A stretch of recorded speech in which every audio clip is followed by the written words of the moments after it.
Gusto mo matuto mag-makeup pero di mo alam kung ano pagkasunod-sunod nila? Kung ano ba yung mauuna, foundation, concealer? As a part of our Beginner's Guide 2.0, gagawin ulit natin itong step-by-step na makeup. Para mapakita ko sa inyo ano ba yung pagkasunod-sunod, ano ba yung mauuna, ano ba yung mahuhuli. So, sobrang pang-beginners lang siya. And tandaan nyo guys, if meron na kayong routine na nakasanayin nyo na and it works for you, then push mo yan te, go mo lang yan.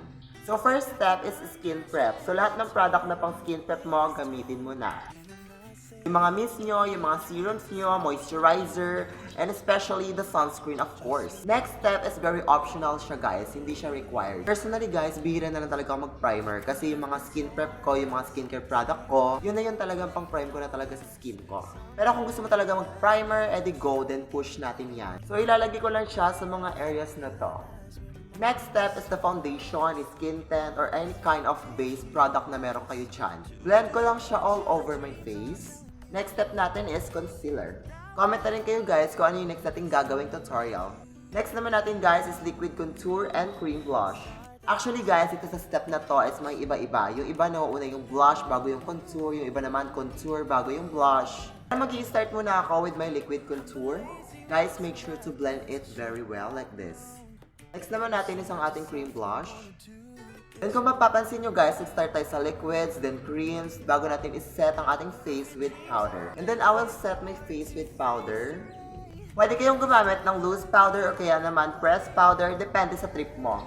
And then isiset na rin natin ang ating liquid contour using a powder contour. So isiset ko lang siya here, and sa nose. Next is powder blush para naman mag long last ang blush on mo. So lagay ko lang siya here, and here. Next step natin is eyeshadow. So I'm using Morphe Palette eyeshadow. I'm going to take this light brown shade. So blend ko lang siya here all over my eyes. I'm going to take this dark brown shade. So lagay ko lang siya here sa dulo ng aking eyes para magkaroon ng smoky eyes. Next is I'm going to use this Glam Skin eyeshadow from Leticia. Then I'm going to take this basta ganon, golden shining kinemage. And I'm going to put here on my inner part of my eyes, here sa pinakaunahan, dito lang. Ayan, perfect. Next is setting spray na tayo. Then, patutuyuin ko na siya sa face ko. Then, we're going to proceed to our kilay.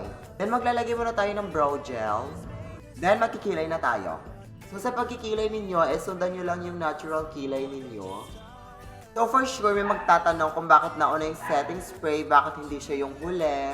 Well guys, ganito kasi yan. Kapag yung kilay natin and lashes natin is nababasa or nalalagyan ng setting spray, bumabagsak siya. Well, kasi diba, baka mamaya pumangat lang yung kilay mo, kumalat lang yung mascara mo, bumagsak yung lashes mo or anything. Then nagka-curl ko lang yung aking lashes.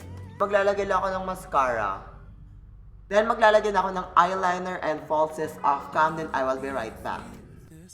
Bogs. So, nakapaglagay na ako ng eyeliner, falsies, then nag-highlight na din ako sa aking cheekbone, then maglalagay ako sa aking nose ng highlighter. And then last part is your favorite lip combo. Well, ako ito lang, Says Lady and DY. And then magwiwig lang ako for our final result.